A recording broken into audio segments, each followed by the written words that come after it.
O Capital, livro 1, Karl Marx, editora Boitempo, edição 2013. Seção 4. A produção do mais-valor relativo. Capítulo 13.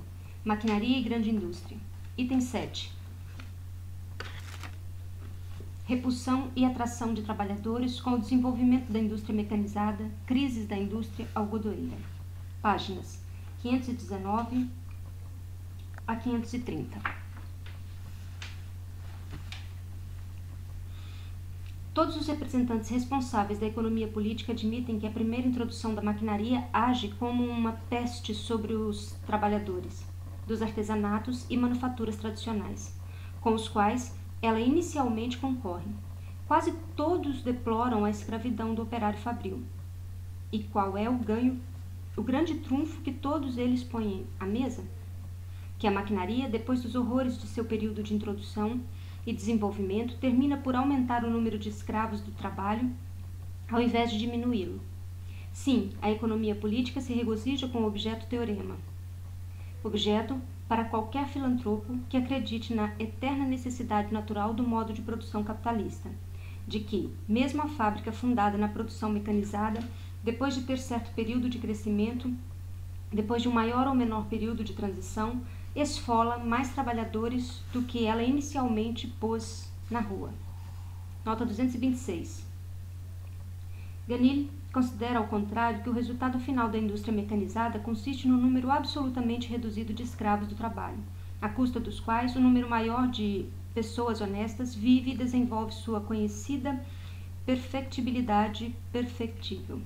Por pouco que compreenda o movimento da produção, ao menos ele sente que a maquinaria é uma instituição extremamente funesta se sua introdução transforma trabalhadores ocupados em dirigentes e seu desenvolvimento faz surgir mais escravos do trabalho do que os que eliminou anteriormente. O cretinismo de seu próprio ponto de vista só pode ser expresso por suas próprias palavras. Citação. As classes condenadas a produzir e a consumir diminuem, e as classes que dirigem o trabalho, que trazem a toda a população a assistência, o consolo e o esclarecimento, multiplicam-se, e apropriam-se de todos os benefícios resultantes da diminuição dos custos do trabalho, da abundância dos produtos e dos baixos preços dos bens de consumo. Nessa direção, a espécie humana se eleva às mais altas criações do gênero, penetra nas profundezas misteriosas da religião, estabelece os princípios salutares da moral, que consiste em apropriar-se de todos os benefícios, entre outras coisas. As leis tutelares da liberdade para as classes condenadas a produzir, e do poder da obediência e da justiça, do dever e da humanidade. Extraímos esse palavrório de Ganil, segunda edição, Paris, 1821, tomo 1, página 212 e 224, ver também, página 487 e 488, nota do tradutor.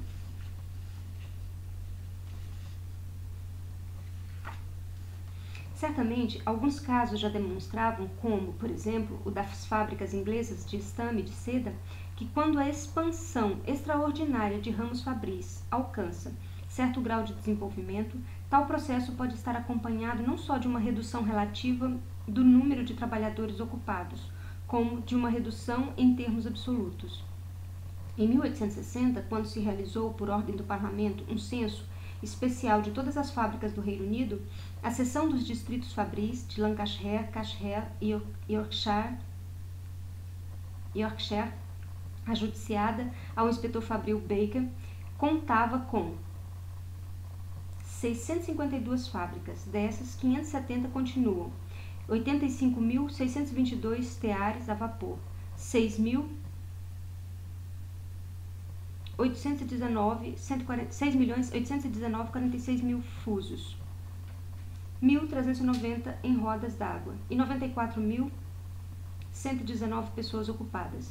Em 1865, em contrapartida, as mesmas fábricas dispunham de 95.163 teares a vapor, 7.025.031 fusos, 28.925 cavalos a vapor em máquinas a vapor, 1.445 rodas d'água e 88.913 pessoas ocupadas.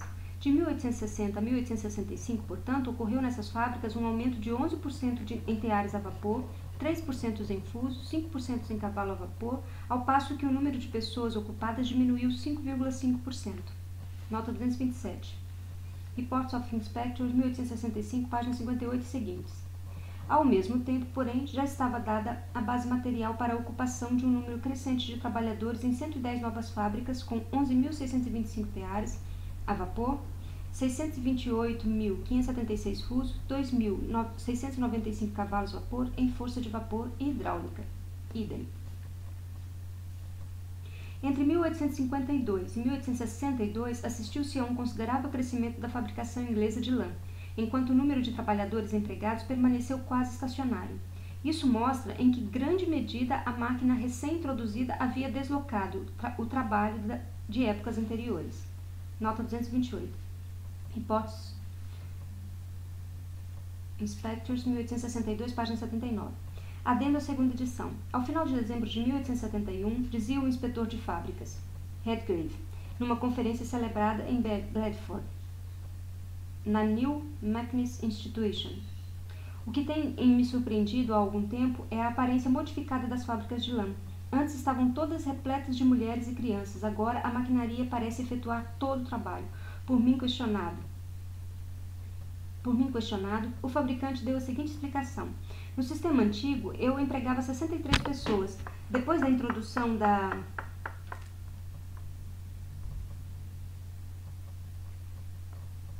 maquinaria aperfeiçoada, reduzi minha mão de obra para 33 e, recentemente, em consequência de novas e grandes mudanças, pude reduzi-los de 33 para 13 pessoas. Em certos casos empíricos, o aumento de trabalhadores fabris ocupados é com frequência apenas aparente, isto é, não se deve à expansão da fábrica já fundada na reprodução mecanizada ou na produção mecanizada, mas à anexada gradual de ramos auxiliares. Por exemplo, entre 1838 e 1858, nas fábricas da indústria algodoeira britânicas, o aumento dos teares mecânicos e dos trabalhadores fabris neles ocupados foi ocasionado simplesmente pela expansão desse ramo de atividade. Nas outras fábricas, ao contrário, isso se deveu à introdução da força a vapor nos teares de tapetes, fitas, linhos, etc., cuja força motriz era até então a força muscular humana. Nota 229. Reports of Inspectors, 1856, página 16. De modo que o aumento desses operários fabris não era mais do que a expressão de uma redução do número total de trabalhadores ocupados. Por fim, não levamos em conta aqui o fato de que, por toda parte, com exceção das fábricas metalúrgicas, trabalhadores adolescentes, menores de 18 anos, mulheres e crianças constituem o elemento amplamente preponderante do pessoal fabril. Compreende-se, porém, não obstante a massa trabalhadora deslocada, de fato e virtualmente substituída pela indústria mecanizada, que com o crescimento desta última, expresso no número aumentado de fábricas da mesma espécie ou nas dimensões ampliadas das fábricas existentes, os operários fabris possam ser, no fim das contas, mais numerosos do que os trabalhadores manufatureiros ou os artesãos por eles deslocados.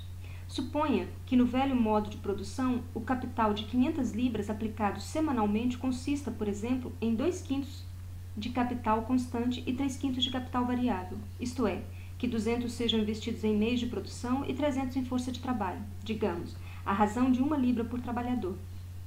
Com a produção mecanizada, a composição do capital total se transforma. Esse se decompõe agora, por exemplo, numa parte constante de 4/5 e numa parte variável de 1/5. Ou, dito de outro modo, apenas 100 libras são investidas em força de trabalho. Portanto, 2/3 dos trabalhadores anteriormente ocupados são dispensados.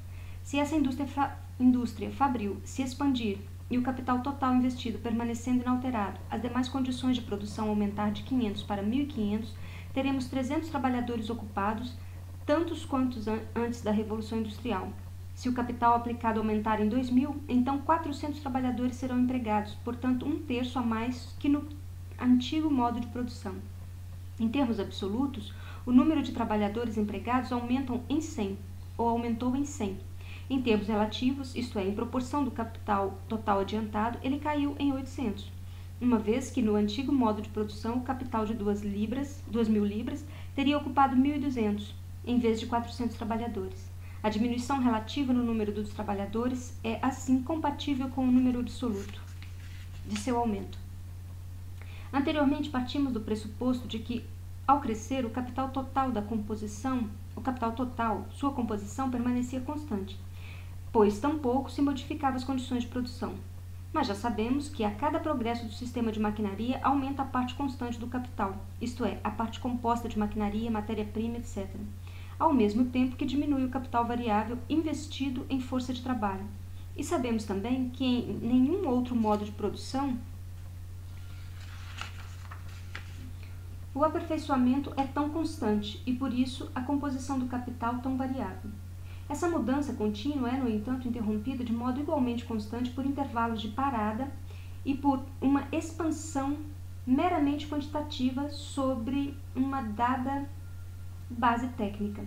Com isso, aumenta o número de trabalhadores ocupados. Assim, por exemplo, o número de todos os operários nas fábricas de algodão, lã, estame, linho e seda no Reino Unido somava em 1835 apenas 354.684, enquanto em 1861 só o número de tecelões operando teares a vapor de ambos os sexos e das mais diferentes idades a partir dos 8 anos chegava a 230.654.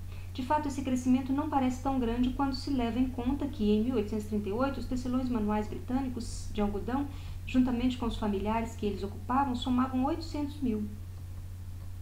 Para não mencionar os tecelões deslocados na Ásia e no continente europeu. Nota 230. Os sofrimentos dos tecelões manuais de algodão e de materiais misturados com algodão foram objetos de investigação de uma comissão da coroa, mas embora a miséria desses trabalhadores tenha sido reconhecida e lamentada, a melhora de sua situação foi deixada a cargo da sorte e das mudanças dos tempos, e podemos esperar agora, 20 anos depois, que esses sofrimentos se tenham quase extinguido, para o que, com toda probabilidade, contribuiu à grande expansão atual do tear a vapor. Reporting Inspectors, 31 de outubro de 1856, página 15. Não poucas observações que ainda nos restam fazer sobre esse ponto, nas poucas observações que ainda nos resta fazer sobre esse ponto, trataremos em parte de relações puramente factuais, ainda não alcançadas por nossa exposição teórica. Enquanto a produção mecanizada se expande num ramo industrial à custa do artesanato ou da manufatura tradicionais, seus êxitos são tão seguros quanto seriam os de um exército armado com fuzis de agulha contra um exército de arqueiros. Esse período inicial, em que a máquina conquista pela primeira vez seu campo de ação e de importância decisiva, devido aos extraordinários lucros que ajuda a produzir, estes não só constituem por si mesmos uma fonte de acumulação acelerada, como atraem à esfera favorecida da produção grande parte do capital social adicional que se forma constantemente e busca novas aplicações. As vantagens particulares do período inicial, caracterizado por avanço impetuoso, repetem-se constantemente nos ramos da produção em que a maquinaria é introduzida pela primeira vez. Mas assim que o sistema fabril conquista certa base existencial e determinado grau de maturidade, assim que seu próprio fundamento técnico, a própria maquinaria, passa, por sua vez, a ser produzido por máquinas, assim que se revolucionam a extração de carvão e ferro, bem como a metalurgia e os meios de transportes, e, em suma, são estabelecidas as condições gerais de produção correspondentes à grande indústria, esse modo de produzir adquire uma elasticidade súbita, capacidade de se expandir por saltos que só encontra limites na insuficiência de matéria-prima e de mercado por onde escoar seus próprios produtos.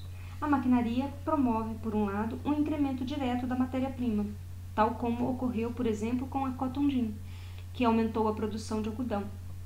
Nota 231.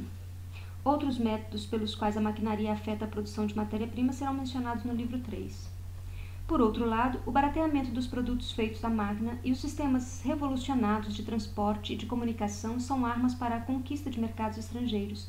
Ao arruinar o produto artesanal desses mercados, a indústria mecanizada os transforma compulsoriamente em campos de produção de sua matéria-prima. Assim, por exemplo, as Índias orientais foram obrigadas a produzir algodão, lã, cânhamo, juta, anil, etc., para a Grã-Bretanha. Nota 232. Exportação de algodão das Índias orientais para a Grã-Bretanha em libras peso. Em 1846, eram 34.540.143 libras. Em 1860, 204.141.168 libras. Em 1865, 445.947.600 libras. A constante transformação em supranumerários dos trabalhadores nos países da grande indústria estimula de modo artificial a imigração e a colonização de países estrangeiros, transformando-os em celeiros de matérias-primas para a metrópole, como ocorreu com a Austrália, convertida num centro de produção de lã. Nota 233. Exportação de lã das Índias Orientais para a Grã-Bretanha em libras por peso. Em 1846, 4.570.581 libras. Em 1860, 20.214.173 libras. Em 1865, 20.679.111 libras. Cria-se, assim, uma nova divisão internacional do trabalho, adequada às principais sedes da indústria mecanizada, divisão que transforma uma parte do globo terrestre em campo de produção preferencialmente agrícola, voltado a suprir as necessidades de outro campo, preferencialmente industrial. Tal revolução é acompanhada de profundas modificações na agricultura, das quais não nos ocuparemos por ora. Nota 234. O desenvolvimento econômico dos Estados Unidos é ele próprio um produto da grande indústria europeia, ou, mais precisamente, inglesa. Em sua atual configuração, 1866, eles devem ser considerados uma colônia da Europa, adenda à quarta edição. Desde então, os Estados Unidos se transformaram no segundo país mais industrializado do mundo, sem que com isso tenham perdido por completo seu caráter colonial. Frederick Engels. Exportação de algodão dos Estados Unidos para a Grã-Bretanha em libras. Em 1843, 401.949.393. Em 1852, 765.630.544. Em 1859, 961.707.264 libras. Em 1860, 1.115.890.608 libras. Exportação de grãos dos Estados Unidos para a Grã-Bretanha de 1850 a 62 em quintais. Trigo. Em 1850, 16.202.312. Em 1862, 41.033.503.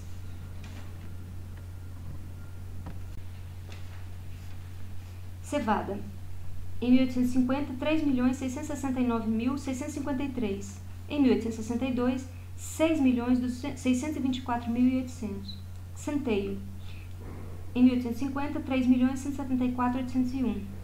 1862, 4.426.994. Farinha de trigo. Em 1850, 388.749. Em 1862, 7.108. Milho. Em 1850, 3.819.440. Em 1862, 7.207.113. Trigo mouro. Em 1850, 1.054. Em 1862, 19.571. Por iniciativa do senhor Gladstone, da Câmara dos Comuns, a Câmara dos Comuns ordenou, a 18 de fevereiro de 1867, que se efetuassem uma estatística de todo o grão, cereal e farinha de qualquer espécie importados e exportados do Reino Unido, entre 1831 e 1866. Apresento mais adiante a síntese dos resultados. A farinha está reduzida a quartas de grão. Ver tabela a seguir. Nota do tradutor. Os dados apresentados por Marx são extraídos do relatório parlamentar Corn Grain and Meal, Return to an Order, de 18 de fevereiro de 1867, nota 1000. Períodos quinquenais e ano de 1866. Tabelas. Anos de 1831 a 1835, de 1836 a 1840, de 1841 a 1845 e de 1846 a 1850. Importação anual média em quartas. 1.096.373, 2.389.729, 2.843.865, 8.776.552. Exportação anual média em quarters. 225.263, 251.770, 139.056, 155.461. Excedentes da importação sobre a exportação nas médias anuais. 871.110, 2.137.959, 2.704.809, 8.621.091. População anual média em cada período: 24.621.107, 24.621.107, 25.929.507, 27.262.559, 27.797.598. Média de grãos, entre outras coisas, em quartos, acima da produção doméstica consumida anualmente por habitantes em divisão igual entre a população: 0,036, 0,082, 0,099 e 0,310. Segunda tabela. Períodos: 1851 a 1855, 1856 a 1860, 1861 a 1865 e 1866. Importação anual média em quartos: 8.345.237, 10.913.612, 15.009.871, 16.457.340. Exportação anual média em quartos: 307.491, 341.150, 302.754, 216.218. Excedentes da importação sobre a exportação nas médias anuais: 8.037.746, 10.572.462, 14.707.117, 216.218.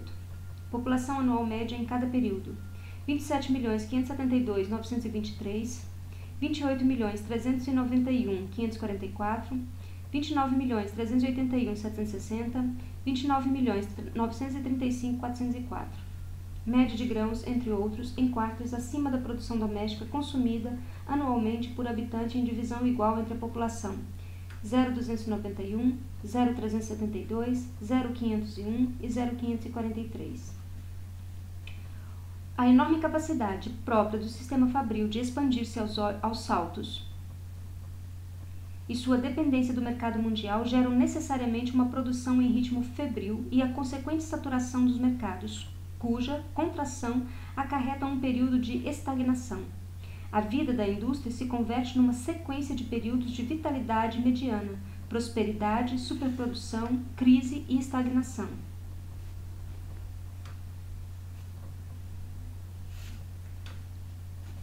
A insegurança e a instabilidade a que a indústria mecanizada submete a ocupação e, com isso, a condição de vida do trabalhador tornam-se normais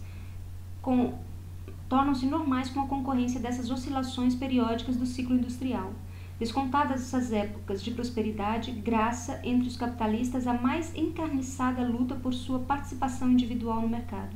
Tal participação é diretamente proporcional ao baixo preço do produto.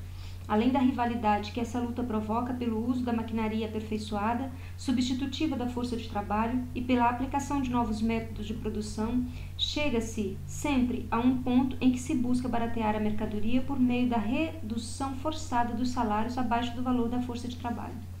Nota 235.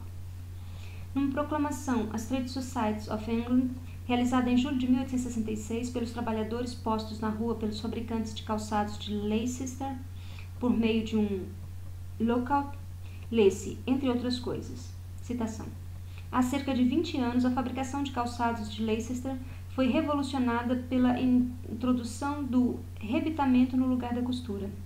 Aquele tempo podia-se ganhar bons salários. Logo, esse novo negócio se expandiu consideravelmente. Estabeleceu-se uma grande concorrência entre as diversas firmas, cada uma delas esforçando-se para apresentar o artigo mais elegante.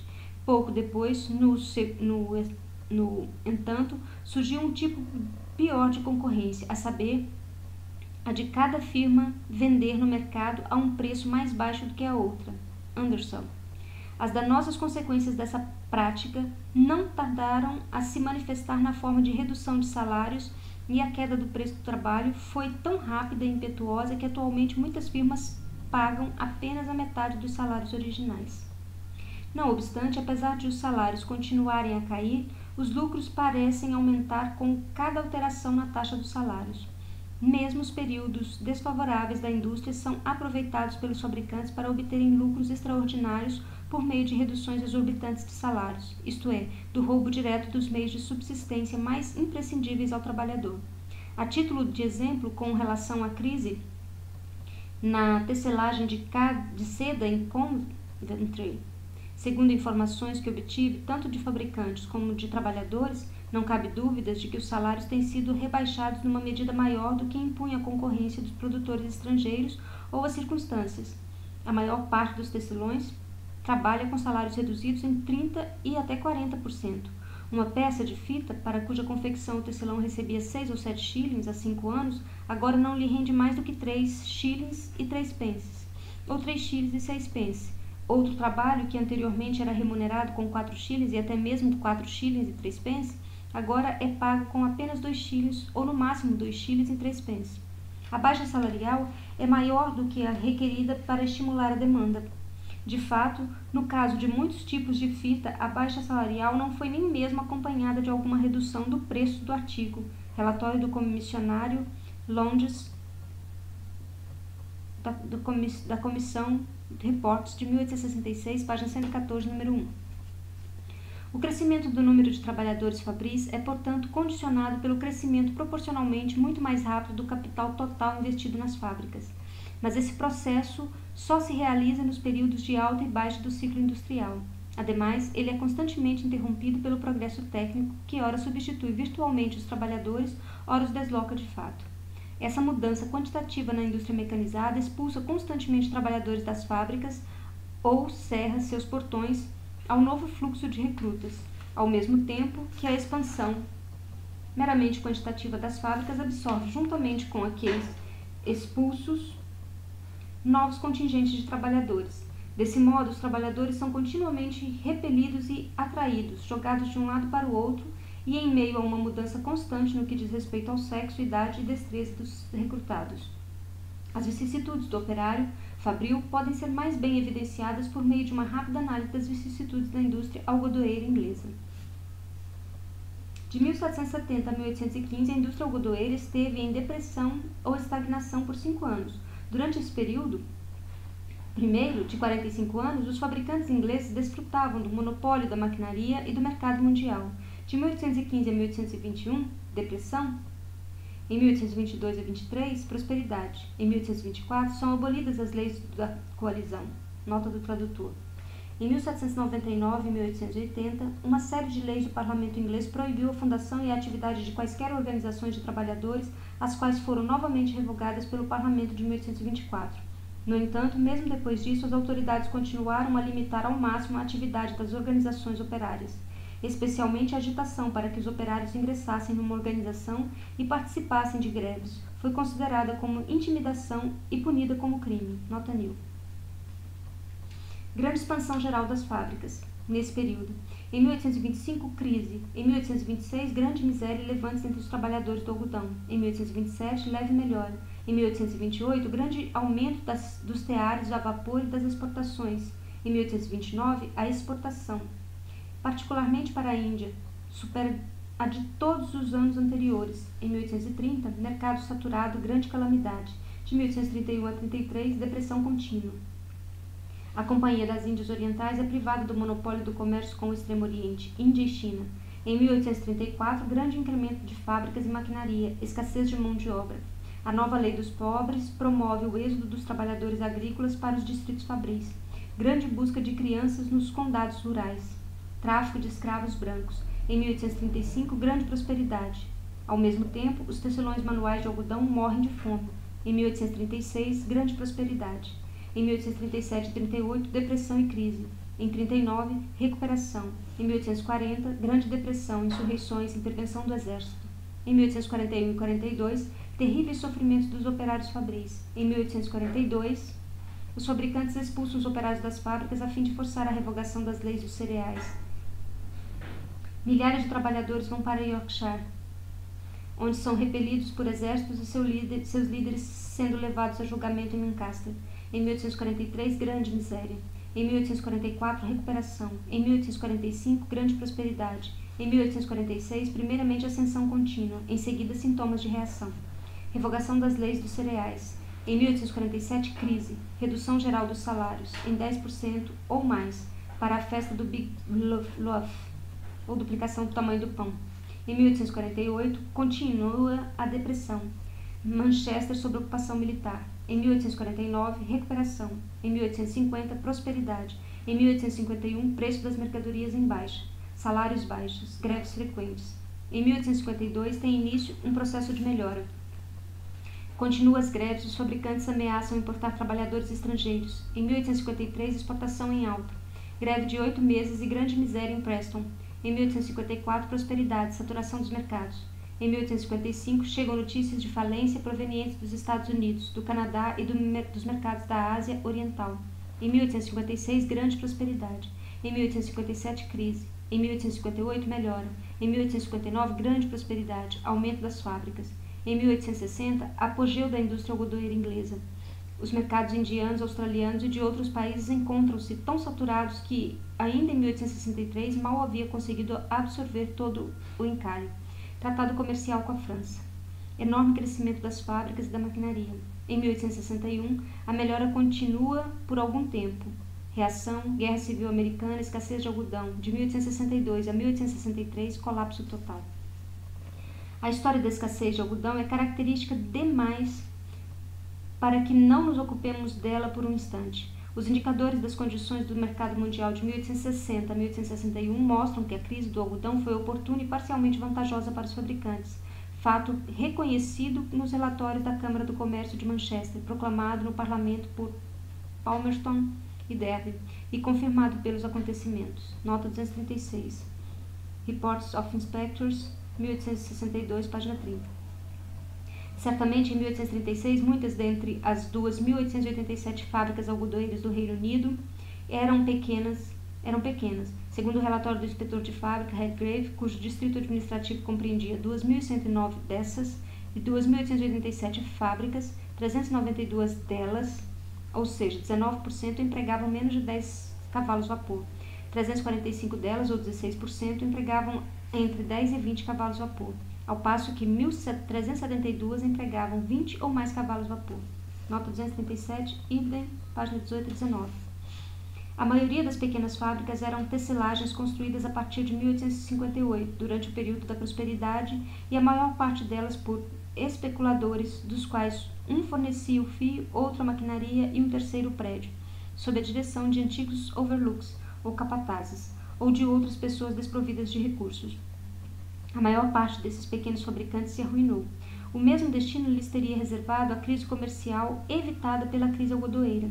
Embora constituíssem um terço do número de fabricantes, suas fábricas absorviam uma parte incomparavelmente menor do capital investido na indústria algodoeira.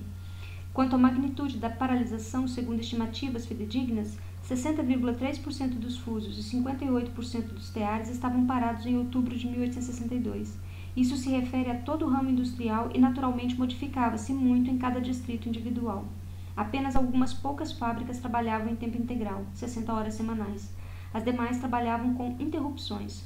Mesmo no que diz respeito aos poucos trabalhadores ocupados em tempo integral e que habitualmente recebiam por peça, seu salário semanal era necessariamente reduzido devido à substituição do algodão de melhor qualidade pelo pior, das Sea Islands. Nota do tradutor. Variedade de algodão produzida nas Sea Islands, grupo de ilhas menores que se estende do rio Santee, na Carolina do Sul, até a desembocadura do rio San Juan, no norte da Flórida. Nota do tradutor. Pelo egípcio, nas fiações finas. Do americano e egípcio, pelo surrá das Índias Orientais, e do algodão puro, por misturas de restos e algodão com surrá.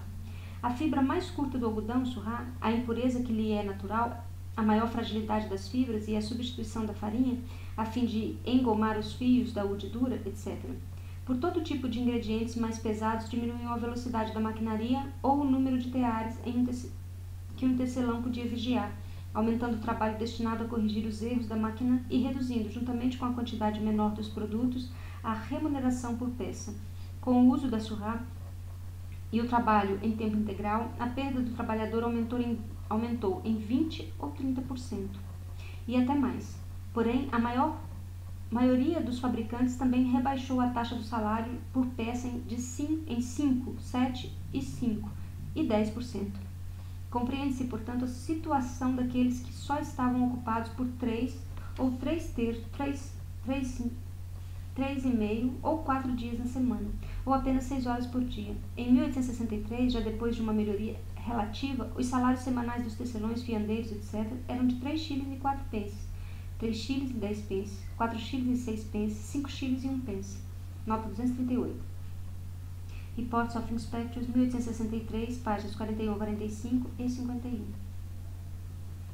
Mesmo nessas condições angustiosas, não se esgotava o espírito inventivo do fabricante em matéria de descontos salariais. Estes eram impostos, em parte, como multas por defeitos no produto, provocados pela má qualidade do algodão, maquinaria inadequada, etc. Mas, onde o fabricante era o proprietário dos cottages ou casebres dos trabalhadores, ele cobrava os aluguéis por meio de descontos no salário nominal. O inspetor de fábrica, Redgrave, narra o caso da Self-Acting Minders, que supervisionam várias Self-Acting Mullers, que, ao término de 14 dias de trabalho integral, recebiam 8 shillings e 11 pences, de cuja soma se descontava o aluguel da casa, ainda que o fabricante lhes devolvesse a metade como presente, de modo que os Minders levavam para casa 6 shillings e 11 pences. Ao final de 1862, o salário semanal dos tecelões variava de 2 shillings e 6 pences para cima. Nota 239. Ibidem, páginas 41 e 42. Mesmo quando a mão de obra trabalhava apenas em horário reduzido, o aluguel era frequentemente descontado de seus salários. Não é de admirar, portanto, que em alguns distritos de Lancashire se alastrasse uma espécie de peste de fome. Mas o mais característico de tudo isso é como os revolucionamentos do processo de produção se realizou à custa do trabalhador. Assistiu-se a verdadeiros experimentos in corpore vili, ou experimentos no corpo sem valor, como aqueles que os anatomistas realizam em rãs.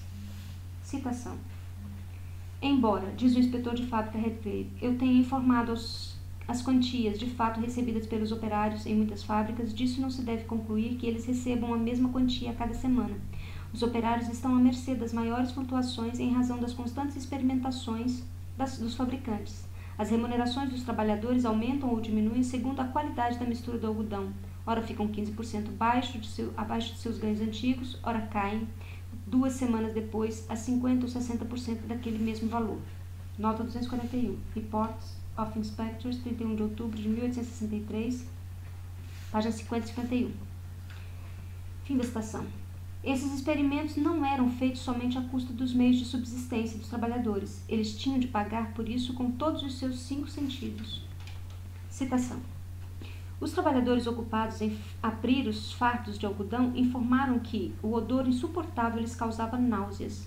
Nas oficinas de mistura, scribbling ou carminado e cardagem, o pó e a sujeira que se desprendem irritam todos os orifícios da cabeça, provocam tosse e dificultam a respiração. Como a fibra é muito curta, engomá-la requer a adição de uma grande quantidade de material e todo tipo de substitutos para a farinha anteriormente usada. Isso provoca náuseas e dispepsia nos tecelões. Por causa do pó, a bronquite está generalizada, assim como a inflamação na garganta, e também uma doença de pele causada pela irritação provocada pela sujeira contida na surra. Fim da citação. Por outro lado, os substitutos da farinha, aumentando o peso do fio, eram para os senhores fabricantes uma sacola de Fortunato. Citação, nota do tradutor.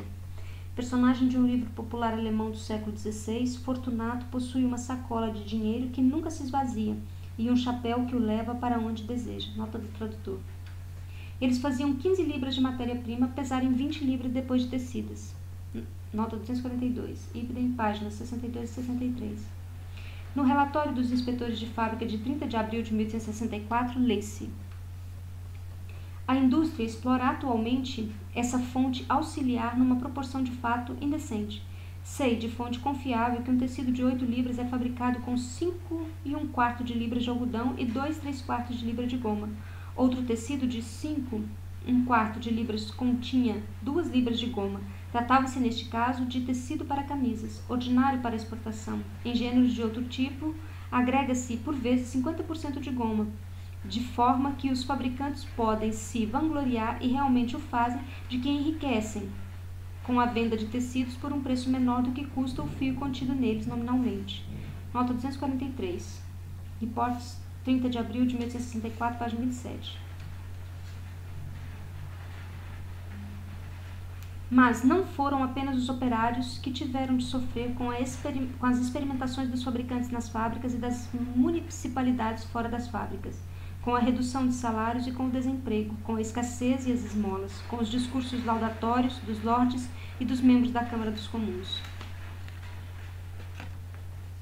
Infortunadas mulheres desempregadas em decorrência da crise do algodão tornaram-se párias da sociedade e continuaram a sê-lo. O número de jovens prostituídas cresceu mais do que nos últimos 25 anos. Nota 244. De uma carta da Chief Constable, chefe de polícia, Harris de Bolton, em Reports of Inspectors, 31 de outubro de 1856, páginas 61 e 62. Portanto, nos primeiros 45 anos da indústria algodoeira britânica, de 1770 a 1815, encontramos apenas 5 anos de crise e estagnação, mas esse foi o período de seu monopólio mundial. O segundo período, ou seja, os 48 anos que vão de 1815 a 1863, conta apenas 20 anos de recuperação e prosperidade, contra 28 de depressão e estagnação. De 1815 a 1830, tem início a concorrência com a Europa continental e os Estados Unidos. A partir de 1833, a expansão dos mercados asiáticos se impõe por meio da destruição da raça humana. Nota do tradutor. Marx refere-se à intensidade com que os comerciantes privados ingleses tomaram conta do mercado chinês após a supressão do monopólio da Companhia das Índias Orientais no comércio com a China em 1833. Para esse fim, qualquer meio lhes era lícito. A Primeira Guerra do Ópio, 1839 a 1842, uma guerra de agressão da Inglaterra contra a China, deveria abrir o mercado chinês ao comércio inglês. Com ela, teve início a transformação da China numa nação semicolonial. Desde o início do século XIX, a Inglaterra, contrabandeando para a China o ópio produzido na Índia, tentou equilibrar o passivo de sua balança comercial com aquele país. Porém, encontrou a oposição das autoridades chinesas que, em 1839, confiscaram carregamentos inteiros de ópio a bordo de navios estrangeiros em Cantão e os mandaram incinerar. Esse foi o pretexto para a guerra na qual a China acabou derrotada. Os ingleses se aproveitaram dessa derrota da China feudal e retrógrada e impuseram-lhe o expoliador Tratado de Paz de Nanquim, agosto de 1842. O Tratado de Nanquim determinava a abertura de 5 portos chineses, Cantão, Hanoi, Fuchu, Ningpo e Xangai, ao comércio inglês, a concessão de Hong Kong à Inglaterra para todo sempre e o pagamento de altos tributos a essa nação. Com o protocolo adicional do Tratado de Nanquim, a China também foi obrigada a reconhecer aos estrangeiros em seu país o direito da extraterritorialidade. Nota NIL. Desde a revogação das leis dos cereais de 1846 a 1863, houve 8 anos de vitalidade e prosperidades médias contra 9 de depressão e estagnação. A nota que inserimos abaixo permite julgar a situação dos trabalhadores masculinos e adultos nas fábricas algodoeiras, mesmo durante as épocas de prosperidade. Nota 245. Num chamamento aos trabalhadores do algodão na primavera de 1863 para a formação de uma sociedade de imigração, é dito, entre outras coisas, que uma grande imigração de trabalhadores fabris é agora absolutamente necessária, poucos hão de negar, mas que em todos os tempos é necessário um fluxo contínuo de imigração, sem o qual é impossível manter nossa posição em circunstâncias normais.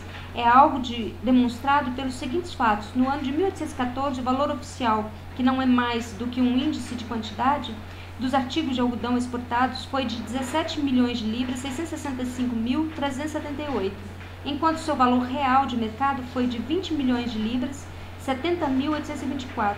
Em 1858, o valor oficial dos artigos de algodão exportados subiu para 182.221.681 libras, mas seu valor real de mercado não ultrapassou 43 milhões, 1.000 libras e 322, de modo que a duplicação da quantidade foi acompanhada apenas de pouco mais do que a duplicação do equivalente. Diversas causas cooperam para produzir resultados tão funestos para o país de modo geral e para os trabalhadores fabris em particular. Uma das mais óbvias é a constante superabundância do trabalho, indispensável nesse ramo industrial, que, sob pena de aniquilação, requer uma expansão constante do mercado. Nossas fábricas de algodão poderiam ser paralisadas por causa da estagnação periódica do comércio, estagnação que, sob o ordenamento atual, é tão inevitável quanto a própria morte, mas nem por isso adormece o espírito inventivo da humanidade. Ainda que 6 milhões de trabalhadores, calculando por baixo, tenham abandonado este país nos últimos 25 anos, há uma grande percentagem de homens adultos que, em consequência dos constantes deslocamentos de trabalhadores para baratear a produção, não conseguem encontrar nas fábricas nenhum tipo de ocupação, sob quaisquer condições, e mesmo nas épocas de maior prosperidade. Reports of Inspectors, 30 de abril de 1863, páginas 51 e 52. Num capítulo posterior, veremos como os senhores fabricantes, durante a catástrofe do algodão, procuraram impedir a imigração dos operários fabris a todo custo, recorrendo para isso até mesmo à interferência estatal.